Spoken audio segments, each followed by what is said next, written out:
오늘 말씀은 시편 91편 1절에서 16절 말씀입니다. 시편 91편 1절에서 16절 말씀인데, 지존자의 은밀한 곳에 거주하며 전능자의 그늘 아래에 사는 자여, 나는 여호와를 향하여 말하기를 그는 나의 피난처요 나의 요새요 내가 의뢰하는 하나님이라 하리니, 이는 그가 너를 새 사냥꾼의 올무에서와 심한 전염병에서 건지실 것이미로다. 그가 너를 그의 깃으로 덮으시리니 네가 그의 날개 아래에 피하리로다.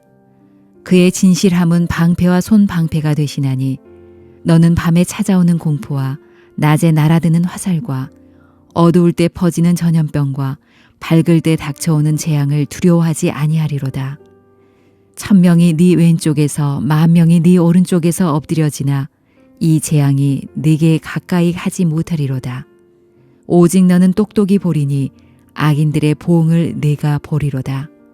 네가 말하기를 여호와는 나의 피난처시라 하고 지존자를 너의 거처로 삼았으므로 화가 네게 미치지 못하며 재앙이 너의 장막에 가까이 오지 못하리니, 그가 너를 위하여 그의 천사들을 명령하사 네 모든 길에서 너를 지키게 하심이라. 그들이 그들의 손으로 너를 붙들어 발이 돌에 부딪히지 아니하게 하리로다. 네가 사자와 독사를 밟으며 젊은 사자와 뱀을 발로 누르리로다. 하나님이 이르시되 그가 나를 사랑한즉 내가 그를 건지리라. 그가 내 이름을 안즉 내가 그를 높이리라. 그가 내게 간구하리니 내가 그에게 응답하리라. 그들이 환난 당할 때에 내가 그와 함께하여 그를 건지고 영화롭게 하리라. 내가 그를 장수하게 함으로 그를 만족하게 하며 나의 구원을 그에게 보이리라 하시도다. 오늘 이 시편 91편 전체로 한마디로 요약하면요, 인생의 위기 가운데 하나님을 신뢰하라. 인생의 위기 가운데 하나님을 신뢰하라. 근데 우리는 하나님을 믿는다 하지만 하나님을 신뢰한다는 것은 그렇게 말을 많이 안 하거든요. 하나님을 믿어, 하나님을 믿는 거야. 근데 이 신뢰하다의 사전적 의미는요, 굳게 믿고 의지한다라고 적혀 있습니다. 단순히 어떤 사실을 맞다고 생각하는 것을 넘어 대상에 대해서 깊은 믿음을 가지고 마음을 든든히 기대하는 것이 바로 신뢰하다는 의미입니다. 그래서 신뢰와 믿음의 차이가 있다면, 믿음이 주관적이고 감정적이고 직관적이면 이 신뢰는 객관적이고 이성적이며 논리적이라는 것입니다. 그래서 믿음은 증거나 과거의 경험이 없어도 가능합니다. 증거나 가면 나 하나님 믿어 이렇게 보통 얘기하지만, 신뢰는요, 과거의 데이터, 일관된 행동으로 보여졌거나 증거가 있을 때 바로 신뢰할 수 있다는 것입니다. 그래서 믿음이 내면적인 상태나 마음가짐이라면, 신뢰는 상대방에게 기대고 행동을 맡기는 것이에요. 다시 말씀드리면은, 믿음이 마음속에서 일어나는 감정적인 출발점이라면, 신뢰는 그 믿음의 시간과 증거를 통해 단단해졌을 때 기꺼이 내 등을 내어줄 수 있는 이성적인 결과물입니다. 그래서 우리의 인생에 있어서 위기에 찾아오면 기꺼이 믿고 맡길 수 있는 것은 그 사람을 신뢰하기 때문입니다. 그 사람을 믿기 때문인 게 아니고 그 사람을 신뢰하기 때문입니다. 그래서 평소에도 신뢰하기가 참 어려운데, 위기와 고난이 찾아왔을 때 신뢰할 수 있다는 것은 정말 어려운 일입니다. 오늘 그 레비가 이 카메레타에서 이렇게 이쪽에 임페리얼 하이를 이렇게 있는데, 거기 KFC가 하나 있더라고요. 오래간만에 봐요. 그래서 오늘 제 말씀도 KFC의 그 얘기가 잠깐 들었는데, 이 KFC를 세운 할랜드 데이비드 샌더스는 어떤 사람이냐면은, 우리 치킨집에 이 KFC 보면 할아버지가 앉아 있죠. 그분이 바로 샌더스예요. 하얀 양복에 그 빨간 이 나비 넥타이를 메고 있는 거. 오늘은 내가 그걸 못 봤지만 이 캐릭터로 되어 있는 게 간판에 있더라고요. 그래서 1890년인 9월 9일에 이 인디아나 헌스빌에서 태어났습니다. 근데 이 집안이 기독교 집안이에요. 기독교 가정에서 자라났는데 일찍 아버지가 세상을 떠나면서 6살 때 이 샌더스 씨는 두 아이를 이렇게 돌봐야 했습니다. 그래서 어머니가 통조림 공장에 가서 일을 하러 가면 두 아이들, 자기 동생, 어린 동생을 밥을 항상 이렇게 음식을 만들어서 먹이고 그랬습니다. 그래서 그렇게 애들이 좀 자라났지만 이 샌더스는 10대 후반에 일찍 농장에서 인부로 일을 시작했고, 페인트 공인이 뭐 자동차 수리 공인이, 철도 노동자, 보험 판매원, 수십 가지 일을 했지만 성격이 좀 급한 탓에 오래 버티지 못하고 그 일을 오래 하지 못했습니다. 한때는 그가 주유소까지 경영했지만 그것 또한 오래 가지 못했습니다. 주유소가 잘 됐지만 길이 새로 나는 바람에 그 주유소에 들리지 못하는 이런 일이 있기 때문에 길로 인해서 주유소도 문을 닫게 됐습니다. 그의 날이 1955년, 그의 나이가 65세 때 전 재산이 하나도 없는 거예요. 주머니를 뒤져보니까 사회보장 기금 받은 $105 정도가 남아 있었던 거예요. 그래서 그는 길을 가다가 큰 나무에 앉아서 죽음을 맞이하기 위해서 유서를 써내려갔습니다. 그래서 유서를 쓴다는 것이 자신이 살아온 인생에 걸어왔던 일을 써내려간 것이에요. 유서보다도. 그래서 그걸 보면서 하염없이 자기의 그 어렸을 때부터 있었던 거, 이런 것에 그러니까 눈물을 너무 많이 흘려서 이 써내려갔던 그 종이가 다 젖어버린 것입니다. 근데 유독 이 종이에서 두 군데가 젖지 않은 것이 있어요. 한 곳은 뭐냐면, 어렸을 때 자기 동생들한테 이 닭튀김을 해줬는데 동생들이 그렇게 맛있게 먹는 거예요. 행복하면서. 그리고 자기가 또 주유소를 경영할 때 밤에 배고파서 오신 분이 먹을 게가 없나 그래서 자기가 주유소 주방에서 닭튀김을 해줬더니, 내가 여태까지 먹어본 닭튀김 중에서 가장 너무 맛있다고 너무 행복해 하시는 그 난이 그 종이에 남아있던 것입니다. 그래서 이 샌더스 씨가, 야, 내가 이렇게 살아오면서 이제 죽으려고 하는데 그 행복했던 순간이 있었구나 라는 것을 보면서 샌더스는 사람들한테 이 행복한 것을 기억하면서 앞으로 나는 이 일을 위해서 살아야겠다, 이런 생각이 들었습니다. 신명기 14장 29절에 보면요, 너희 중에 분깃이나 기업이 없는 내인과 내 성중에 거류하는 객과 및 고아와 과부들이 와서 먹고 배부르게 하라. 그리하면 내 하나님 여호와께서 내 손으로 범사에 내게 복을 주시리라. 샌더스는 하나님께서 분명 자신에게 주신 달란트라 생각하신 거예요. 그러면서 시편 92편 14절에 보면은, 그는 늙어도 여전히 결실하며 진에게 풍족하고 빛이 청청하니. 사람이 나이가 들면요, 내적이나 외적이나 쇠퇴하기 마련해요. 그래서 하나님께 속한 이 생명은 그리스도에서 흘러나온 은혜와 영적인 삶을 통해서 하나님의 진액, 즉 감람나무의 기름이 넘쳐서 신체적으로 더욱 강건하고 정식적으로 활력이 넘치는 축복된다는 것을 이 샌더스는 알고, 그는 늙었지만은 내가 하나님께 붙어서 살 때는 내가 풍성함이 더한다는 것, 정신적으로나 육체적으로 강건하다는 것을 자기는 알기 때문에 이 일을 하기로 자기는 마음먹었습니다. 그래서 세상에서 아무리 살려고 노력해도 좌절만 겪어왔던 자신에게 하나님이 분명 주신 달란트를 자기는 잊어먹고 있었다는 것이에요. 비록 나이가 들어서 그것을 깨달았지만 내 안에 하나님의 사랑과 성김의 풍족함이 마음에서 우러나오는 소망의 빛을 발견하고 그는 그 일을 실천하기로 했습니다. 그래서 하나님과 깊이 동행하는 삶의 시간이 지날수록 오히려 자신은 더 푸르고 가치 있는 열매를 맺을 수 있겠다는 것을 알게 된 그는 주머니에 남아있는 105불을 가지고 압력솥 2개를 구입해서 했잖아요. 그 어렸을 때 어머니가 가르쳐준, 또 본인이 개발한 11가지 레시피를 가지고 이 닭튀김을 하는 식당들을 가서 자기 레시피를 알려주기로 했습니다. 그 레시피를 팔기로 한 거죠. 근데 식당마다 다 갔지만 식당마다 지금 파는 닭도 잘 되고 있는데 굳이 내가 레시피를 밟으면서 이걸 하기가 힘들다. 그래서 거절을 합니다. 얼마큼 거절하냐면 2년 동안 식당을 돌아다녔는데 1000번을 거절한 것이에요. 1000번을 거절을 당하고 1008번째 거절을 당하고 일을 포기를 하려고 했더니 그래도 하나님을 신뢰하며 하나님께서 분명히 나에게 주신 거라 믿고 한 번 더 또 다시 그 일을 하기로 하고 유타에 있는 유타주 솔트레이크에 있는 피터 하먼이라는 닭집을 가서 내 레시피를 설명했더니 그가 덥석 계약을 하자고, 당신이 만든 게 너무 맛있다고 계약을 한 게 첫 계약이었습니다. 그래서 샌더스 씨는 이 첫 계약서를 가지고 전국을 다니면서 100개 식당과 계약을 한 거죠.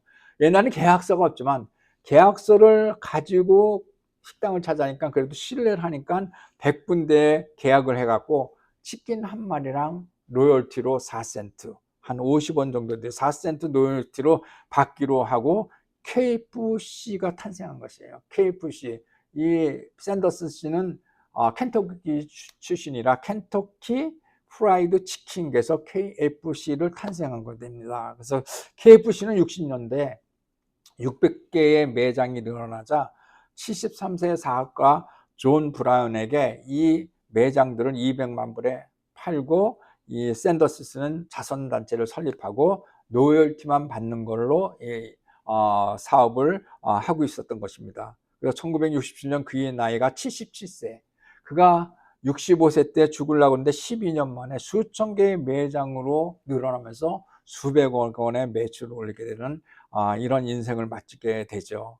샌더스 같이 인생의 위기 가운데 하나님을 기억하는 것, 하나님을 믿는 게 아니고 기억하고 신뢰하는 일은 쉬운 일이 아니죠. 하나님을 신뢰하는 것, 분명히 자신한테 달란트가 있다는 것을 믿기 때문에 이 일이 이루어진 것입니다. 그래서 하나님은 그를 통해서 이것을 이루어지리라 믿은 것이죠.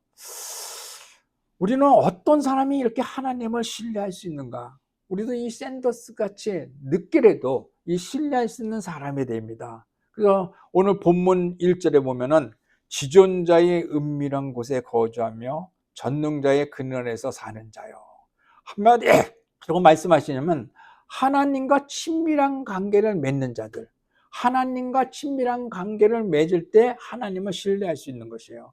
그 지존자의 은밀한 곳에 거할 수 있는 것은 주님을 신뢰한다는 뜻입니다. 우리가 아무 데나 은밀한 곳에 거주해서 신뢰하기 때문에 은밀한 곳에 거주한다. 그리고 모든 환난 가운데서 하나님을 의지하는 것만이 유일한 도움이라는 것을 말씀하고 있는 것입니다. 또한 전능자의 그늘 아래, 하나님의, 우리가 그의 그늘 아래 가려지자면은, 그 전능자의 그늘 아래 가려지면 그와의 가까이 있을 때 우리가 그늘에 가려지는 것이죠. 그러기 위해서는 우리는 그분과 매우 가까이 동행해야 된다는 것입니다. 그래서 그분과 함께 할 때 전능자의 그늘 아래 살 수 있는 것이고, 하나님의 그늘 아래 있는 자가 돼야 하나님을 신뢰할 수 있는 것입니다. 우리가 사람도 마찬가지야. 가까이 있는 것은 그 사람을 믿고 신뢰할 때 가까이 하듯이 우리는 하나님의 그늘 아래 있을 때 하나님을 신뢰하게 된다는 것입니다. 그래서 시인은 2절에 이런 신앙 고백을 하죠. 그분은 나의 피난처시요 나의 요새시라 하고 고백할 수 있는 것입니다. 하나님께서 나의 보호자가 되신다는 말씀이죠. 그분은 나를 지키시는 분이시라는 것입니다. 지존자, 우주 만물을 굴림하는 가장 높은 유일하신 분이시라는 뜻이죠. 전능자는 무슨 가장 강한 자라는 것이에요. 가장 높고 가장 강한 자를 에게 자기는 의지하며 살겠다는 것입니다. 가장 위대하고 강한 자. 누구도 공격할 수 없죠. 세상에 어떤 누구도 공격할 수 없는 것입니다. 하나님에 의지할 때 우리는 보호를 받을 수 있다는 것입니다. 오늘 우리들에게 시인은 하나님 같은 나의 피난처시요 나의 요새라는 고백을 할 때 우리는 보호를 받을 수 있는 것입니다. 왜냐면요, 우리의 싸움은요 혈과 육이 아닌 악의 권세들과의 싸움이에요. 내가 할 수 있는 것이 없습니다. 하나님 안에 있을 때 내가 이기는 것이에요. 하나님 안에 있을 때 내가 보호를 받을 수 있는 것이에요. 하나님의 든든한 방어가 되는 것입니다. 그렇기 때문에 우리들의 싸움을 내가 할 수 있는 것이 하나도 없습니다. 이스라엘 백성도 마찬가지죠. 하나님의 이름을 부를 때, 하나님 안에 있을 때 이길 수 있는 것입니다. 지존자가 되시고 전능자가 되시는 하나님께 맡기는 삶을 살 때 하나님을 신뢰하는 자들로 살아가는 것입니다. 그분의 능력과 섭리 아래 우리 자신을 맡기시기 바랍니다. 우리의 삶은 온전히 하나님께 맡길 때 하나님께서 전적으로 우리를 신뢰해 주시고 우리가 하나님을 신뢰하는 것입니다. 두 번째는 하나님을 신뢰한 사람은 어떻게 보호를 받나? 그래서 3절에 말씀하고 있죠. 하나님을 신뢰하는 사람은 어떻게 보호받나? 이는 그가 너를 새 사냥꾼의 올무에서와 심한 전염병에서 건지실 것입니다. 2절에서는 나는 여호와를 향하여 말하기를, 시인은 자신의 신앙 고백하는 거죠. 나는 하나님을 지존자시며 위대한 자라고 고백했지만 3절에서 어떻게요? 내가 신뢰한 하나님을 나를 보호한 것처럼 너에게도 하나님을 신뢰하는 독자들에게 얘기하지만은 또 자기 자신에게 또 강하게 얘기하는 수도 있죠. 보호자가 될 수 있다는 겁니다. 너에게도 하나님께 이렇게 하나님을 신뢰할 때 나타날 것이다. 신명기 32장 10절에 보면은 여호와께서 그를 항무지에서 짐승이 부르짖는 광야에서 만나시고 호위하시며 보호하시며 자기의 눈동자 같이 지키셨더라. 하나님의 신뢰하는 자에게 은혜를 베푸시다는 얘기시죠. 시편 49편 20절에 종기 하나 깨닫지 못하는 사람은 멸망하는 짐승과 같도다.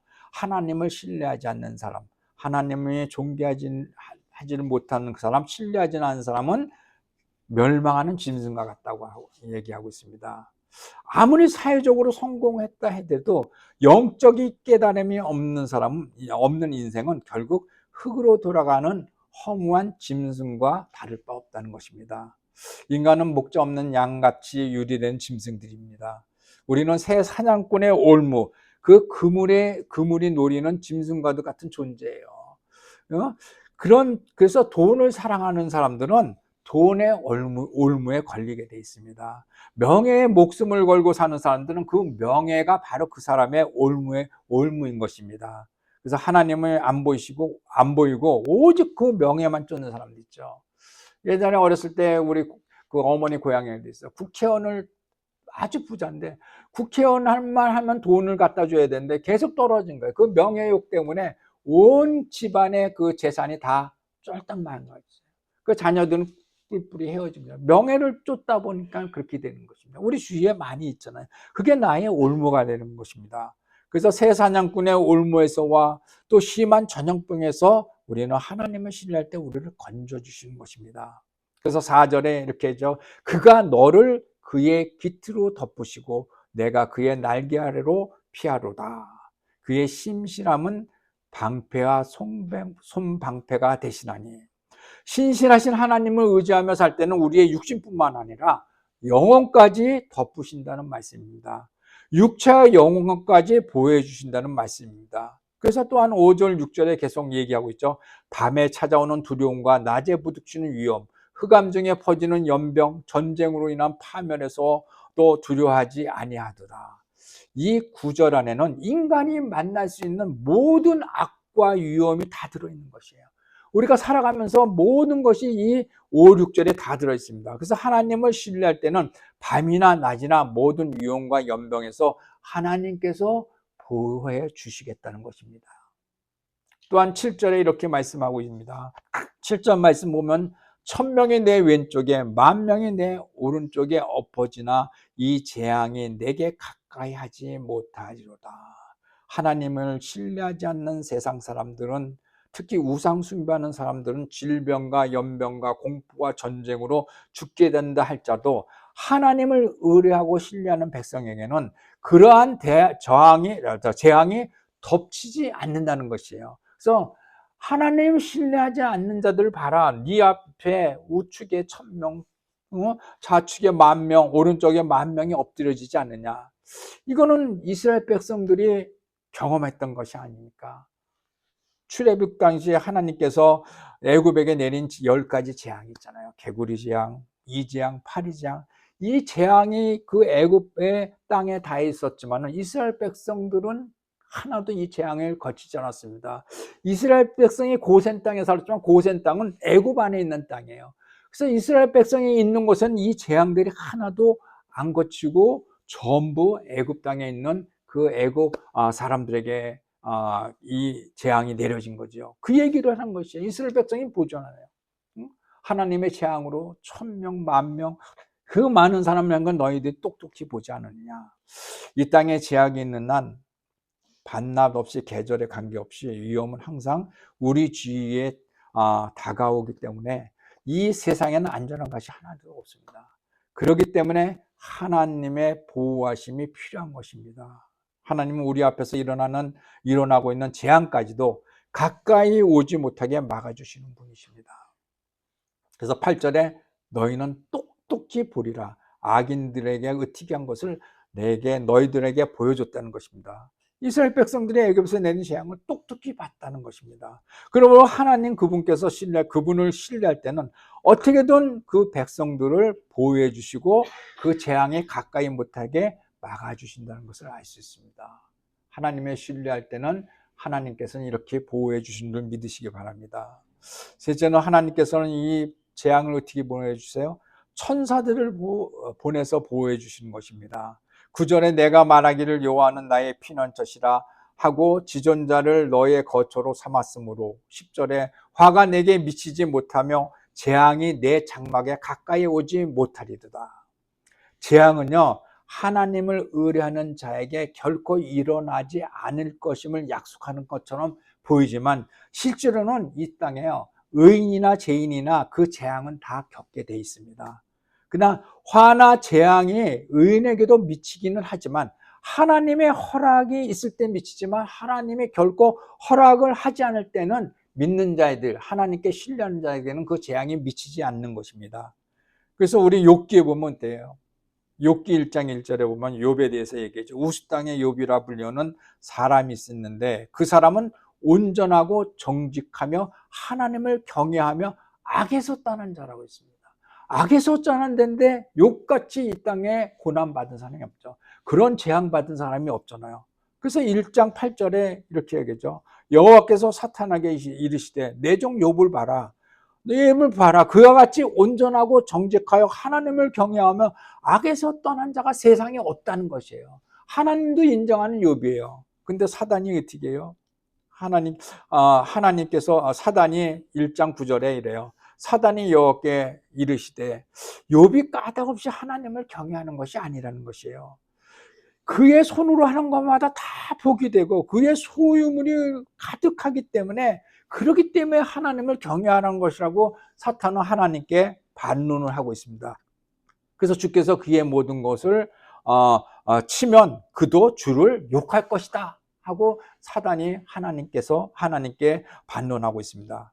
그래서 욥기 1장 12절에 대해서 여호와께서 사단에게 이르시죠. 그의 소유물, 그의 모든 것을 사단에게 맡기겠다. 너한테 맡겼는데 그의 모든 재산과 모든 것을 맡기지만 욥 자신의 몸에는 손을 대지 말라. 욥 자신의 손을 대지 말라. 그래서 모든 일과 재앙은 하나님께 주관하시기 때문에 그분의 허락 없이는 일어나지 않는 것입니다. 그래서 욥은 어떻게 돼요? 욥은 모든 재앙의 그 가족, 자녀들이 다 죽잖아요. 재산이 다 없어지잖아요. 그렇지만 욥은 손대지 말라고 하나님께서 막아주고 계시는 것입니다. 그래서 본문 1장 11절에 보면 어떻게 해요? 그가 너희를 위하여 그의 천사들을 명령하여 내 모든 길에서 너를 지키게 하십니다. 하나님께서는 천사들에 명령하죠. 우리들이 어디 있든지 어떤 고난을 겪고 있든지 하나님께서 하나님을 신뢰하는 자들을 천사들을 보내서 지키게 하십니다. 건져주시는 것입니다. 우리들은 하나님의 복만 받는 것이 아니라 때로는 화도 받습니다. 우리 믿는 자들도요, 하나님의 복만 받는 것, 때로는 고난도 받잖아요. 이 화도 받습니다. 그래서 욥기 2장 10절에 보면은 우리가 하나님께 복을 받았은즉 욥이 직접 고백하고 있죠. 우리가 하나님께 복을 받았은즉 화도 받지 아니하겠느냐 하고 이 모든 일이 욥이 입술로 범죄하지 아니하리라. 욥은요 이렇게 고난을 받아도 하나님을 욕하지 않아요. 하나님을 얘기하지 않습니다. 욥은 사탄으로서 처절하게 고난과 고통과 재앙과 자녀들이 다 죽잖아요. 그 많은 재산이 다 없어지잖아요. 그러면서도 하나님을 의뢰하는 것입니다. 하나님을 끝까지 신뢰하고 있다는 것입니다. 그리스도를 믿는 자들은 고난과 역경 앞에서 실족하는 경우가 많이 있잖아요. 그래서 어떤 사람들은 어떻게 해요? 자녀를 치면요 고통스러워해요. 자녀가 몸이 아프면 고통스러워해요. 그래서 어떤 분은 그런 고백도 해요. 하나님 제발 좀 이 아이를 건져 주십시오. 치료해 주십시오. 그 나중에 치료한다고 자식을 데려가게 되면 어떻게 해요? 하나님이 없다. 하나님은 세상에 없다. 그리고 교회도 안 나온 사람들이 많이 우리 주위에 있고 우리 가족 중에서도 있어요. 아들을 하나님의 살려달라고 화마로 이렇게 다쳤는데 그렇게 기도를 했는데 결국은 아들이 죽으니까 하나님이 없다 하면서 3년 동안 방탕한 생활을 하더라고요.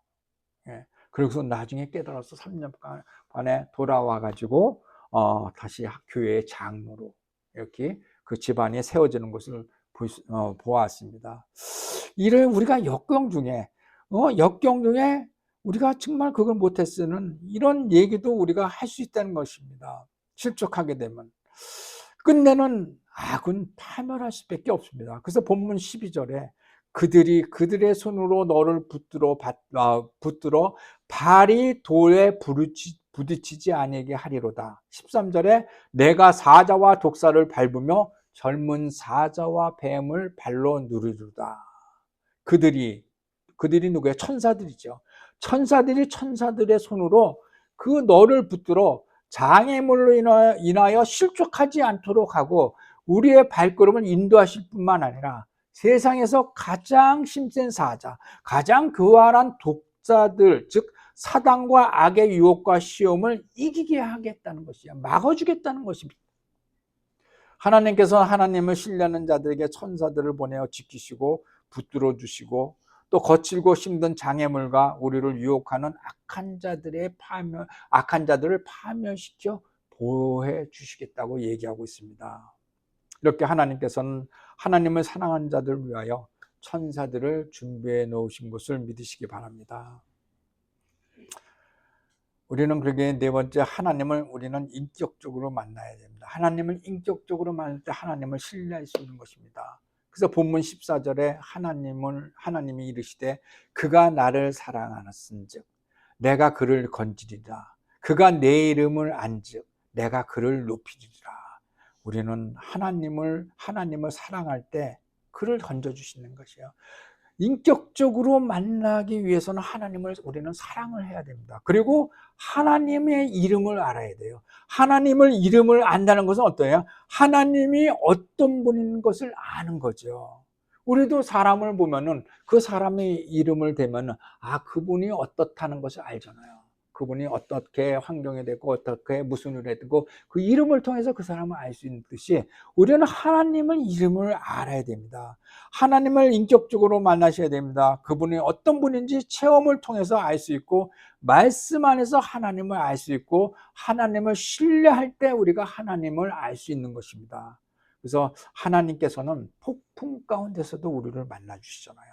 하나님을 이름을 높이심으로 우리도 하나님께서 우리를 높여 주시는 것입니다. 여호와, 하나님의 이름 뭐예요? 야훼, 여호와, 스스로 있는 자라는 것이에요. 하나님 이름이 많죠. 엘로힘, 전능하신 하나님, 그분은 전능하신 하나님이시에요. 그리고 어떻게 여호와 이레, 우리와 여호와께서 준비하신 하나님이라는 것입니다. 이런 하나님의 이름을 알아야 됩니다. 모든 하나님, 만물을 통치자 하나님 아도나이라고 그랬잖아요. 하나님께서 우리가 환난을 당할 때 건져주실 뿐 아니라 예전보다 더 영화롭게 하시는 분입니다. 욥기 42장 27절, 욥기의 마지막 장에 보면은 욥이 그의 친구들을 위하여 기도합니다.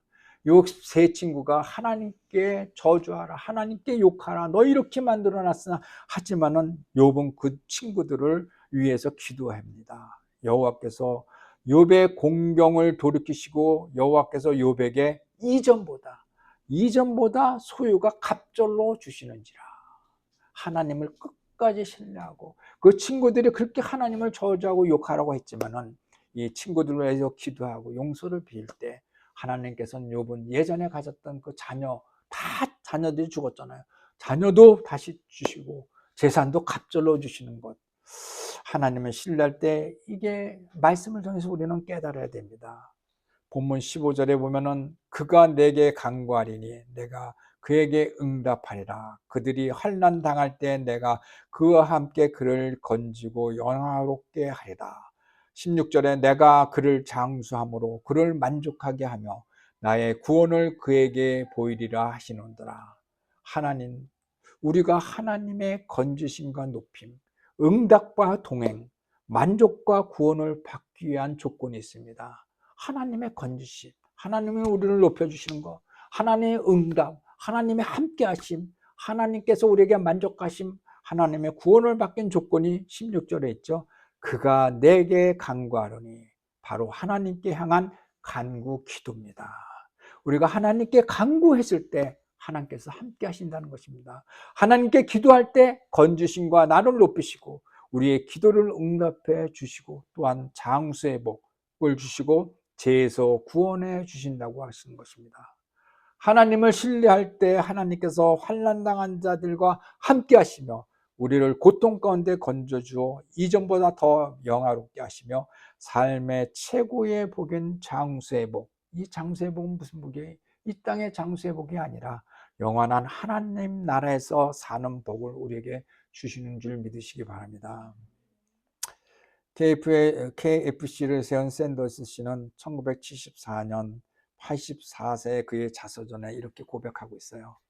이 모든 것은 하나님께서 하신 일이라. 이 모든 것은 하나님께서 하신 일이라. 제 인생에서 가장 중요한 것은 KFC가 아니다.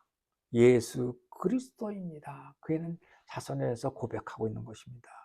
우리들의 삶 가운데서 샌더스와 같은 고백이 있어야 됩니다.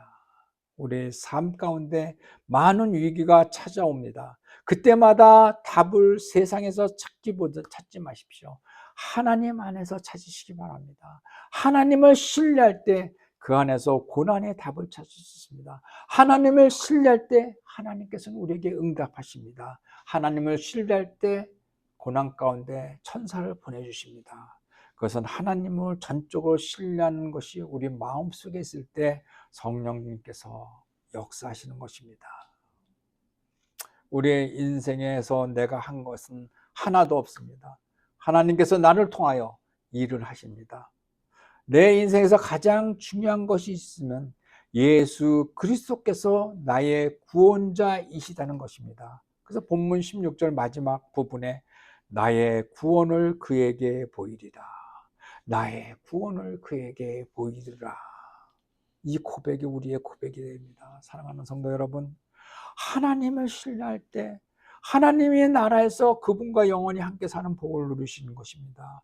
이 얼마나 큰 축복입니까? 얼마나 큰 상복입니까? 그가 나의 구원을 그에게 보이리라. 이런 고백을 하는 우리들이 되어야 됩니다. 오늘도 나를 지으신 하나님을 신뢰하며 나의 구원자이신 하나님을 믿는 믿음 안에서 그가 나의 구원자시라는 것을 고백하는 성도들이 되시기를 주님의 이름으로 축원합니다. 사랑의 하나님, 부족한 종의 입술을 통하여 주님께서 말씀하신 것을 대언할 때 저의 생각과 저의 지식은 십자가 뒤에 감춰주시고 오로지 주님의 음성만을 들리게 하여 주시옵소서. 오늘 모든 것이 나의 뜻이 아니라 하나님의 나를 구원자 되신다는 것을 하나님을 신뢰할 때 하나님께서 나와 동행해 주시고 천사 천군을 보내 우리를 지키시는 것을 믿는 믿음 안에서 세상을 이기게 하여 주시옵소서. 오늘도 주님 이 자리를 떠나갈 때에는 하나님의 역사함에 우리를 두어주시고 하나님의 그늘 아래 사는 저희들이 되게 주님 인도하여 주실 줄 믿사오며 예수님 이름으로 간절히 기도드리옵나이다. 아멘.